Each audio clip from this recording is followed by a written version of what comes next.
there, spooky friends, and welcome to another episode of Storytime with the Scariest Podcast. Woo!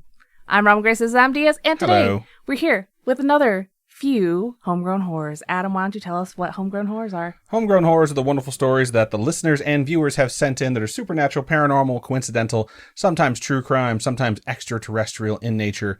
And if you have a story like that, Robin is about to tell you where you can send it. You can send it to our email, storytime@scariest.com, or you can go to our website, which is scariest.com, and you can fill out this contact us page.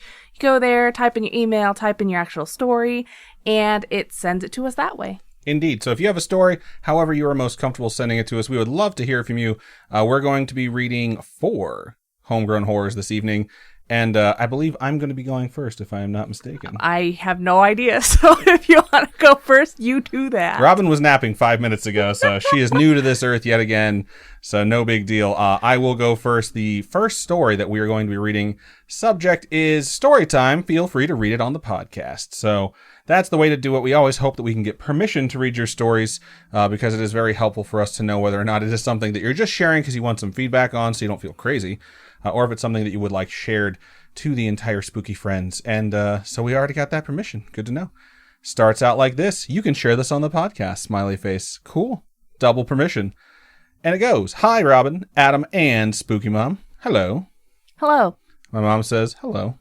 Sounded like me that time. She's trying to imitate us now. She's trying to be freed from the attic because she's tired of eating a bucket of fish heads once a month. I thought she lives in a hole. No. You throw stuff down. You always do that because you're always thinking about all the people that you torture, just like Silence of the Lambs. But no, she lives in an attic because I'm quoting The Simpsons Treehouse of Horrors where Bart has an evil twin. Anyways, my name is Sidra. I hope I said that right. I absolutely love your show and you guys. Aw, thank you. Thank you. I will said hello again. Wow. I love all things scary and discovered Scarish back in December of 2017. That's like right when we started. Yeah. 2-day future me, I just realized Scarish started in 2017. Indeed, it did. I was new to Australia, new job, and pregnant, expecting my now 3-year-old baby girl. And your show kept me going with all the sickness and the jazz of pregnancy, so thank you. We're very glad we could keep you company. Yeah, you are very welcome. They actually named their homegrown horror, which I like because it feels like even scarier when you give it a name. And this one's name is Breathing. I say it that way just because it sounds like that in my head. And the story goes like this. This happened during the winter of 2018. We lived in that apartment for a year and a half then. My husband traveled a lot because of the nature of his job, so it would usually be me and my kids. That day my husband was to return from a 2-day work trip. It was around 5 p.m. My younger one, then 5 to 6 months old, was just being cranky, so I thought I will settle her down for a short nap. There was no routine going on back then. I told my elder daughter, 7 at the time, to clean up her toys and not to make too much noise, so she went to the lounge area and started to clean up. I was sitting on my bed, feeding my little one with very dim lights. That's when I hear someone breathing heavily and very consistent deep breaths. I look down at my girl, but it's not her.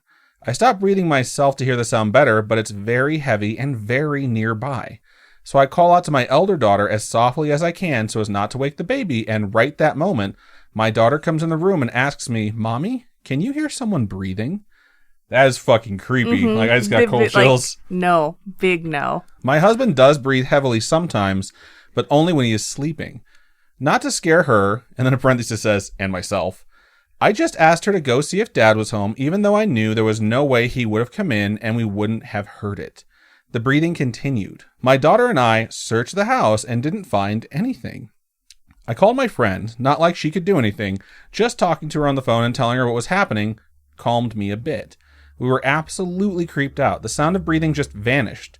I still don't know what it was, but it didn't happen again. Thank you for reading this on the podcast. I hope it made sense.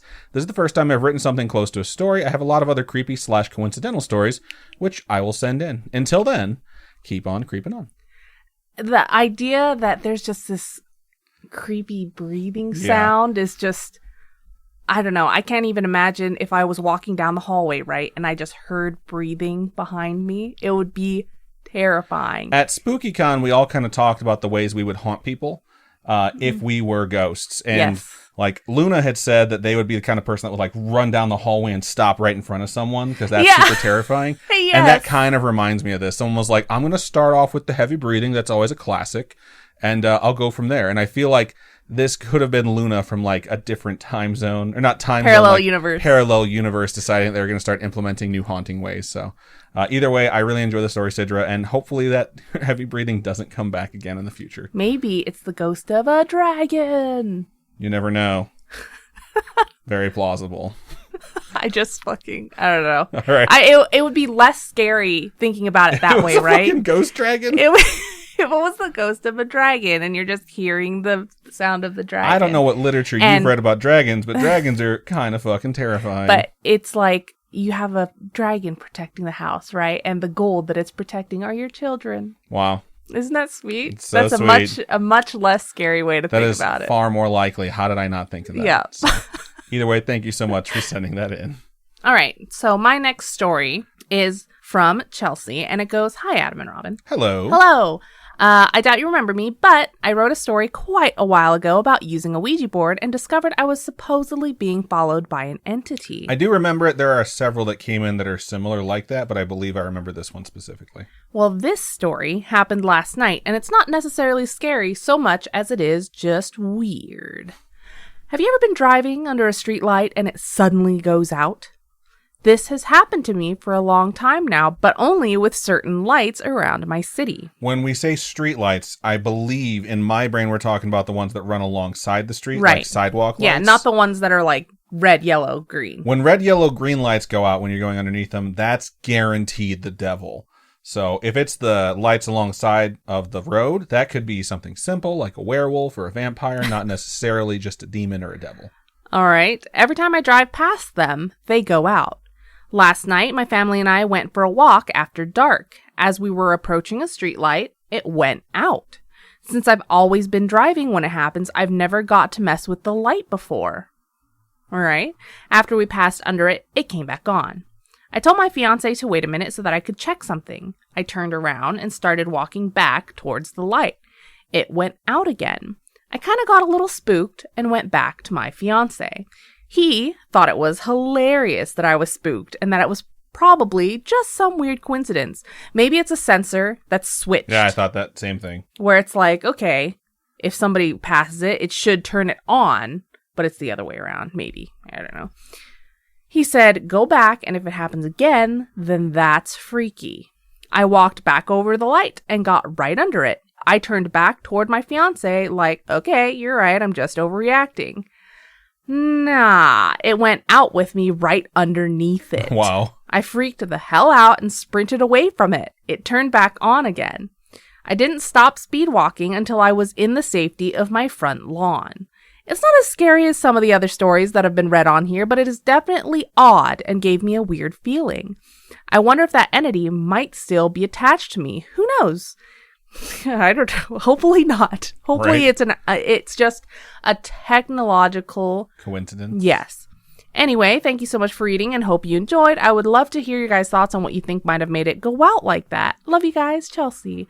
I hope it's not an actual entity, but it definitely sounds like some type of weird sensor wiring type thing. Yeah. Here's the thing that I'm thinking, and if we're going to be completely transparent, in the email it states that it happens with every single light. If that's the case, then yeah, I lean towards more supernatural paranormal possibilities. If it just happened often, that is different, because street lights are notorious for being really bad. There was one in our neighborhood for a really long time that was terrifyingly flickery, and every time I walked past it or drove past it, I was like, demons. It's like awful. I had an instance where I was walking to my car in the parking lot of school. I've mentioned this on the show before, and there was 3 street lights that were in the parking lot that I would have to walk past in order to get to my car. And I walked past one because it's just like in the middle of fucking nowhere, because I would get there in the middle of the day and leave at like 10. And I walked past the first and everything's fine. And then I heard the click and I turned around and looked and the light had gone out. And I was like, that's weird. But there's still 2 lights in front of me and I still had light from them. And then I started walking and I just got past the second one. And when I just got past the second one, that one went out. I was like, that's really weird, because it typically doesn't happen with 2. And the first one had never come back on. And I was walking to the third one, and in my head, I was like, if that light goes out, I am sprinting to my car. And when I got like halfway to it, it went out, and I just fucking bolted to my car. Like, fuck this! it was a long run, so I understand like the hesitation and how it can be very creepy.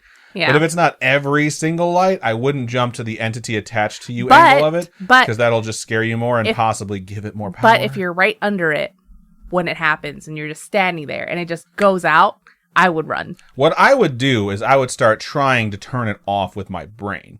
Like off, on, and see if it responds. Because it could be not a demon, it could be a superpower manifesting. So that would be cool. Or just, bad electrical and totally a coincidence. But let's hope for superpower, fingers crossed. Superpower. So, good stuff. Thank you so much for sending that in. So before we move into our next story, we are going to take a really quick commercial break.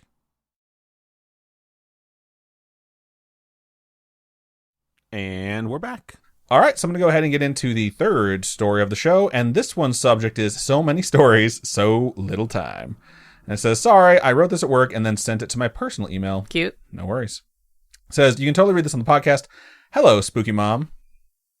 She says, hello, because her voice box is starting to go from imitating me too much. The email goes on to say, what up, Adam and Robin? What up? What up? My name is Jessica, and here is just one area, of stories I have in my arsenal. My mom lives in a haunted house. No sense in romancing you, LOL. Wow. No romance. I might as well just jump right in. The annoying thing is that my mom freaking knows, and she just says, ignore it, and they won't mess with you if you don't mess with them. I mean, what? Some people, though, are like that, where it's just like, yeah, I know. Just don't even think about it. Just let it go. Like Elsa. Yeah. Email goes on to say, I'm going to call bullshit. There are a few different spirits, souls, entities, energies there. One is an old man, cowboy hat, usually in the dining room and kitchen, a little girl with dark hair, and I want to say a woman who is not a fan of men. Or maybe it was just who is? The horrible men that have been there. Besides them, there are other things there too. So for the sake of this particular email, I'll keep my stories just centered on my mom's house. The Old Man. The first story is called The Old Man, and it goes like this.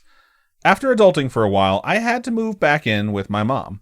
And so I was stuck in this haunted house with my kids and an asshole I was dating at the time. Bad mix. Kick him out. He used to work late, and I would stay up to wait for him. One night, he asked me about the history of the house and what I knew about it. It's a very strange thing to ask. Like, tell me about the history of the house. Tell me about the history of the house. If someone were to ask me that, I'd immediately be like, my house isn't haunted. Like, tell me why you think my house is haunted. Because if they asked, like, our house is maybe 15, 16 years old, right? If they asked me the history of this house, I'd be like, no. There's something wrong here. Yeah. Tell me about the history of you. What did you bring into my house? All right. It goes on to say, I shrugged and said I didn't know anything. He knew I was an empath and that I could somehow see and know things. He started to tell me about an old man he would see at night. He said he would get up in the middle of the night and he would turn the corner into the dining room. He said he would see the faintest image of an old man. Never a complete, body. I hope that makes sense. I listened to him as he told me this and I started making a joke and kind of being an asshole about him seeing a ghost. My back was to the kitchen and the guy was at the table facing me / the kitchen. As soon as I said whatever I said, I honestly can't even remember what it was, there was a deep moan / groan. At first, I thought it was the fridge because it was old and sometimes it made a humming noise. No, this was loud, deep, and lasted for what seemed like forever. Time seemed to freeze and I could feel my eyes getting wider and wider, mirrored by the guy's face. What? The hair stood up on the back of my neck, and it was as if I knew this spirit was right behind me. No. It was as if I could see him behind me without turning to look. And it was angry, staring down at the back of my head. That ain't no dragon, that's for sure. I blinked a few times and said, yep, I'm going to bed, and noped the fuck out of there. Another time, I was sitting at the table with my oldest son. We were just talking about our day, hanging out, when all of a sudden we saw this black shape run close to the wall. No, that's like hunched something over as if trying to hide. That's something out of a fucking horror movie. Get that out of here. It ran straight into the kitchen and around the counter. There was legit nowhere to go after that because the sink is right there. We looked at each other and I did the one thing I always talk shit about. I went to see what the fuck it was. No! I walked slowly into the kitchen, leaned around the corner, and yeah, you guessed it, nothing was there. Robin, remember in Twilight when Bella says, quote, things were starting to get strange, end quote. Yeah. And that dude behind her runs across the frame. I love you. He's in a black sweater jacket and has his face hidden. If not, go back and watch that scene. That's what that thing looked like. Bonus scene, LOL, one of the kitchen walls is the same wall as the bathroom, if that makes sense. When you're in the bathroom, you can hear people opening the drawers and messing with utensils and whatnot. No big deal, right? Except that shit happens when no one is home and when no one is awake. That's creepy. That is really creepy. The house I kind of grew up in Hawaii, that my parents still live in, the walls are so fucking thin. The doors are thin. Everything is thin. The floor to the bottom story is thin. So anytime someone pulled a chair out from the table downstairs, you could hear it like so loud upstairs. I used to think our house was haunted because I could hear that all the time. I could hear other people's doors opening, drawers opening, tables moving, chairs moving, and I thought the house was fucking haunted. So I don't know if you live in multiple stories or something like that. Maybe that's the case. But I really like the TikToks and the Instagram videos of people opening drawers and pushing in chairs where it sounds like Chewbacca. Chewbacca? Yeah, I thought my house was filled with Wookiees when I was growing up. What the? All right, moving on to the next story. It's called The Little Girl. Her story isn't that scary, just creepy. My ex was standing in the bathroom when he saw a little girl run past. He thought it was my daughter and called out to her. No. After he didn't get a response, he leaned out around the door and looked for my girl. Nothing. He walks out and looks up and down the hallway in the living room. Nothing. He says he just went back into the bathroom and closed the door to finish brushing his teeth. I like that. He did the concern thing where it's like, if that was this child, I need to find this child. And when you realize couldn't have been the child, fuck this. You just go back to brushing your teeth. If you ignore it, it'll go away. Wow. Right? That's the hope. That's the hope. When the weird stuff happens, if you ignore it, it'll go away. That is my thing when I wake up from a nightmare and I don't want to open my eyes because I'm afraid the creature that I just saw in my nightmare will be standing there. I will just keep my eyes closed, not open them, put the blanket up over my head, roll over, and hope I fall right back asleep into a new dream. Or to no dream at all. That is the goal. And this next one is called The Woman. I'm assuming this is a woman. LOL, did you just assume it's gender? Yeah, like I mean, it could be. Anytime I assume a gender for something, I'm just like, or, they could be whatever they want to be. I always add that at the end. Like, I'm not going to make assumptions. You do you. You do you. Like I said, she isn't a fan of men. I think it's more like she wasn't a fan of men, the men I brought around. My ex-husband is a monster in the worst way, but this isn't about him.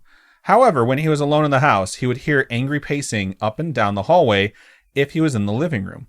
If he was in the bedroom, he would hear someone messing with the doorknob as if they were trying to bust in, and the door was locked. No. It was never locked, though. The same thing happened with a boyfriend who I realized was a major douche canoe. The same thing happened to him. Now, the one that I cannot get out of my head. I don't know who or what this was, so I will try to paint a picture and hopefully it creeps you out as much as it did me. My mom has a sunken down den, 2 steps down and around a corner. There are no windows down there, no door to close it off from the rest of the house. It gets hella dark at night. It gets hella dark every of the times. In parentheses, shout out to The Office, so hopefully Office fans, you get that. Yeah. Anywho, like I said, I had to live with her for a while. We decided to use the den as a space for my boys to sleep while the girls and I slept in my old room. I would hang out down there, though, if the kids were all playing in another room. Sometimes they fell asleep wherever, and I didn't fuss about it because it was the summer. Screw it. I'd be so scared of that, though. It's like, yeah, the kids fall asleep wherever. Guess I'm going to have to hunt them down. Well, I imagine they're all falling asleep in the same room or having sleepovers. I'm going to continue. Let them play and have fun before life sucked out all the joy. LOL. So one night, I'm in the den, laid out across the bed in there.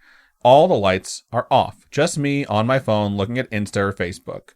Now, imagine having someone lean into your line of sight between your phone and your face. No. I'm talking annoyingly close. No, because you can see, okay, if you're holding your phone and it's a bright screen in the dark and you see someone going in, right here, annoyingly close, you can see the reflection of the screen off of their face. Yep. I'm going to continue now. I can't. That's horrifying. No. This email is terrifying. Can I keep going? Yeah, just go. I try to scoot my face back, but I can only go so far. This thing was just a dark shape. A black head with no face. I turn my phone immediately to see who it was. Of course, there's nothing there. I turned the flashlight on my phone. I was sure I'd see something hideous watching me, but there was nothing. A few years later, my oldest son had to stay with my mom for a while. He would tell me how he kept seeing shadows peek around the corner at him while he was playing games late at night. No, that just means you should have the lights on in that house 24/7. Never turn the fucking lights off. Just leave them on, because when you're in the dark, it looks like things just keep wanting to come at you. I asked him what the vibe was. He said it just felt like whatever it was just curious. It's never done anything to him. It just watches sometimes. Nosy ass ghost, lol. Anywho, there are the stories I have of my mom's house. I'll send more about all of the other things that have happened to me, but for now, the email is long enough. Keep on creeping on. You guys are awesome. Jessica, Extension 103, Central Scheduling. Oh my God. As they said they sent it from work. I left out your last name. What a beautiful name, Jessica, Extension 103, Central Scheduling. Oh my gosh. I just can't even imagine growing up in that house, going through puberty, and you just have gotten used to this ghost, right? You're just like, it just likes to watch. It's a creeper. But then you're going through puberty and I would just start yelling at it like, stop fucking watching me. I need my personal space. You know what I fucking mean? I don't know. I can't even imagine living in a house where you just feel like you're constantly being watched. I mean, some people grow up in houses like that because their parents are so nosy. So maybe it was like, did you? No, maybe it was like, okay. I just said some people. Maybe it was like a nosy parent or just a nosy person in general when they were alive and now they're just creeping on the people who live there. And it's like, look, you're going to see some things that no one wants to see. Like, maybe you should give me some personal space. So I get what you're saying, Robin. Everyone gets what you're saying. Yeah. But either way, thank you, Jessica, so much for sending that in. We appreciate it. All right. So I'm going to get into my last email here of the episode. And it's from Emmanuel from Patreon. The title is My Weird Brother. Right on. It says, hello, guys. Hello. Hello. Emmanuel here again. Do not worry, today I'm not sharing my personal emotions as usual, but rather will share with you one of the many strange stories my brother has shared with me. So, Emmanuel previously had shared about how he was going to move from Taiwan, right? Yep. The job was pulled out from under him, with hours left. He was like really about to board a plane. Is that? I would not be able to handle that shit. So, just as brothers do, my brother Fausto and I used to fight all the effing time, sometimes even without a reason. He is 7 years younger than me and became my arch enemy since the moment he stole my mother's attention away from me, but that is material for another story. Fuck. Due to our different personalities and huge age gap, we grew up hanging out with different friends and were part of different cliques. That's how I am with my older sister. We're like 6-7 years apart. So we don't really have a lot of things that we relate on. One of my friends is like, oh, do you get along with her? Does she like horror stuff like you do? And I'm like, well, she thinks macabre is said macabre. Wow. So let me tell you. She's going to beat your ass next time she sees you. I know. She's going to be like, fuck you. Here's the thing about bitch. Robin and Robin's older sister. They do get along when it comes to true crime because Robin is a true crime enthusiast. Yes. And her sister is also a true crime enthusiast, being that she is a detective. Yeah, and she loves like the serial killer episodes and stuff like that. But I get along when it comes to topics like hobbies and stuff like that with my younger sister because we're only a year and a half apart, right? So it's funny that you say like, man, he was my arch enemy. Me and my brother were very much diametrically opposed growing up, and we were only like 3.5-4 years different. So for real? Yeah. Oh wow, interesting. I used to hate my younger sister though, man. I shoved her into so many objects you don't even know. Now she does that to me in grocery stores. And I tell her every time she does, like, one of these days I'm just going to take a fall and starts like, ah! And just collapse and knock a bunch of shit over. Our constant fights were so bad that his friends and mine would get very uncomfortable whenever they witnessed them, and they knew that taking one side or the other was mandatory because not only were we very mean to each other, but to anyone that supported the other. What? Oh, no. I would be like, I don't want to be a part of it. I'll see you guys later. Just hit me up when you guys get your shit together. One day I was coming back from junior high. I think I was in second grade. Wait, what? Junior high, second grade? That's elementary school. But maybe the second grade of junior high. Maybe like grading. I don't know. Oh, okay. No. Hence, he would be in second or third grade of elementary school. Okay, so you're second year of junior high. For me, that would have been seventh grade. The second year of junior high would have been seventh grade. So you're like 11, 12. Junior high? Like age-wise? Yeah. Oh, 12? Sure. When I was in fifth grade, I was 10. So 12 for me. Okay. All right, so second or third grade of elementary school. Back then, age doesn't matter, right? Back then, we used to live in an apartment on a second floor that could be accessed directly from a staircase that would take us from a shared 2-car garage to our main door. As I was climbing up the stairs, my brother and one of his friends gave me the most scared look I can remember from them. His friend screamed, "Fausto, your brother's here. Get away from the door," and ran towards me. "How did you do it?" my brother asked. "Did what, stupid?" Fuck. You were inside the house, his friend added. My brother and I used to be very careless, and one or the other would always forget the key to the door of our apartment. It was very common to see him hanging from the living room window, trying to open the door with his arm whenever that happened, and that day he was in that similar position. I shrugged and opened the door to get into the apartment and forgot about those 2 little worms. Around 6 p.m., pretty much like 5 good hours after I got to the apartment, I went to buy some soda or something, and my brother was still outside sitting at the staircase doing his homework. Cute. I think that's cute. I asked him why he was there, and he just said he would rather wait for Mom for him to get into the apartment. Okay, so he's like, I'm not going to get into the apartment because you got in. I'm going to wait, even though I forgot my key, for Mom to show up. That's, all right. I thought I was being too dramatic and told him he could get inside and that I promised not to start a fight, but he said no with his head and kept on doing the homework. I sat next to him, worried about it because his response was a bit odd. Normally, he would throw bad words at me, like tequila shots at a quinceañera. Do people do that? I mean, it's a party. Of course they take shots. Do they really? But it's a quinceañera. You're only 16. You're 15, first of all. Oh, and shit, the 15-year-olds aren't taking tequila shots. The parents that just blew an ass load of fucking money on what is essentially a wedding without people getting married. Take a bunch of fucking tequila shots. Okay. Today I learned. I did not know that. I've never been to one. That's why. There are very few gatherings and parties that have not involved drinking in my life. Like, I feel like for me, growing up, no one had like Sweet 16 or anything like that. I didn't actually know anyone who had a Sweet 16. I went to a lot of quinceañeras, though. Did you? Yes. Is that the Puerto Rican side of you? All of them, yeah. But he was scared and quiet this time. "What'd you see?" I asked. It took a good 20 minutes for him to talk to me, and then he said, "Hermano." I was like, oh shit, something real bad happened, because normally he would call me puta or lesbian or something. Or maricon. What is that? It's a bad word. Okay, that's why I didn't say. I was like, I don't know what that means. "I am not crazy. You were inside the apartment. I pulled the curtain to get my arm inside to open the door, and you were there. At the door of your room. My room could be seen from the main door. So if you looked inside the window, you could see straight to his door. And apparently he saw him in there. I asked you to open the door for me and you laughed. Then my friend ran to the other window and saw you. You had a very creepy smile though. And then you started walking to the door. And when you were very close, my friend screamed and asked me to get away from the door. The words might be a little different, but this was what he was trying to say. He continued to tell me that even though he did not know who was in there, it was physically just like me. I have chills. But scary and weird. He then started to sob, and I could not think of anything else but to hug him and tell him that everything was okay. So it was like a skinwalker or something in there. Doppelganger of some sort. He then told me that he thought God was angry at him because he had made me angry all the time.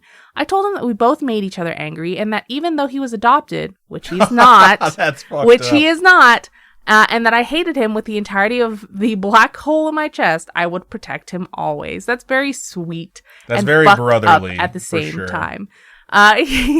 Fucking, you're adopted. Why do people say that? Why do people say that to their siblings? Like, well, you're adopted, so. It's like the first identity crisis that you can give someone is by telling them, like, you're not who you think you are. Like, we're not even your family. And it's just something, like, really shitty, mean people say to their siblings. So shitty. He then got into the apartment, and since then, he slept on my couch for a couple of weeks until he remembered he was born to make my life miserable and became a little asshole again.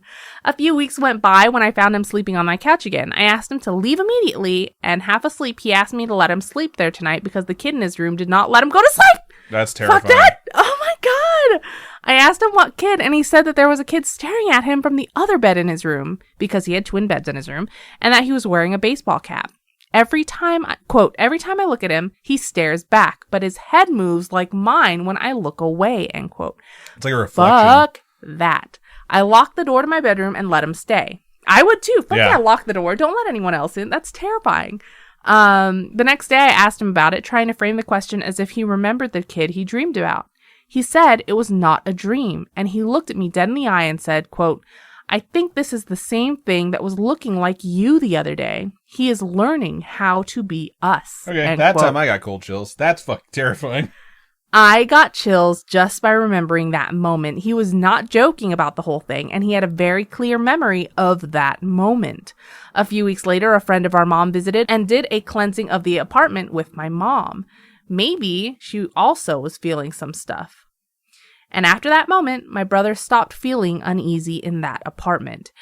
He has more stories as he is very sensitive to that kind of stuff. I'll share them with you in another message, hopefully all at once without the text getting interrupted, I guess. Probably because you have to send a bunch of different ones. If it's too long in Patreon, it makes you send a second message. Thank you both for the podcast. My brother loves it, even though I have to translate every effing thing to that lazy bastard. Saludos a ustedes y a la creepy mom. Probably something about salutations to you and creepy mom. It sounds like cute. Salutations isn't used like salutations. It says saludos, but I think it's more like greetings. It's not like a greeting, like hello or goodbye. It's more like good things. Ah, okay. I can't think of the right word to translate it to besides salutations, though. But either way, cool. Manuel, that's super fucking creepy. Yeah, man. no, like, dude. I would have done the absolute same thing. I would have got up, locked the door, and been like, don't go anywhere. And this is in Mexico, because I think they're from Mexico. I don't know if this was in Mexico or if he was already over there in Thailand, right? No. Well, now they are. But I think they're the only ones that lived there. Not sure. But either way, this is terrifying. So. Yeah, it just reminds me of, like, creepy. What is it called when something can change their body type shapes? Changelings? No, I don't know. Either way, so it's something creepy that can just change the way they look to just blend in, right? Or take over. They're there to, like, kill you, take you out, so that they can take your place. Take you out? Yeah. So lame. Fuck you. Things that want to, like, take your place after they get rid of you. Yes. Yeah, it's terrifying. Pod people. Pod people? We're pod people. Oh, yeah, we are pod people. Yeah, we do a podcast. Terrible joke. All right, Emmanuel, thank you one more time for sending that in. We really appreciate it. And we're looking forward to seeing what other stories that you have to send our way, because I think we can all agree this one was creepy as fuck. Yeah. So I want to thank everyone who sent in their stories. We sincerely appreciate being trusted to read these stories from you folks. We never want to make you feel like you can't have a free open space to share here, and it really means a lot that you would trust us to read these. So if you have a story you would like to share, you can email us at storytime@scarish.com. That is our email address, or go to our website, scarish.com. Fill out the form on the Contact Us page. It comes directly to us, or hit us up on any of our social medias. Twitter is @ScarishPod, Instagram is @ScarishPodcast, and Facebook is facebook.com/Scarish Podcast. Robin, for folks who would like to donate to us, how can they do so? If you would like to support us monetarily, you can go to patreon.com/Scarish Podcast. Those are monthly donations. Tiers start at $1, and at $1 you get ad-free. Ad-free is the way to be. And if you're not into the monthly donation type thing, you can also go to coffee, ko-fi.com/Scarish Podcast, and those are one-time donations. We really couldn't be here without you folks, and we're so glad you listened through all these episodes and put up with our shenanigans, and we really appreciate all of you. Indeed. Thank you so much to everyone who listens, everyone who watches live. You all mean the world to us, and we couldn't do it without you. So that is everything we have for Storytime number 175. Robin, wow. Go ahead and sign us out. Keep on creeping on, and we'll talk to you guys later. Bye.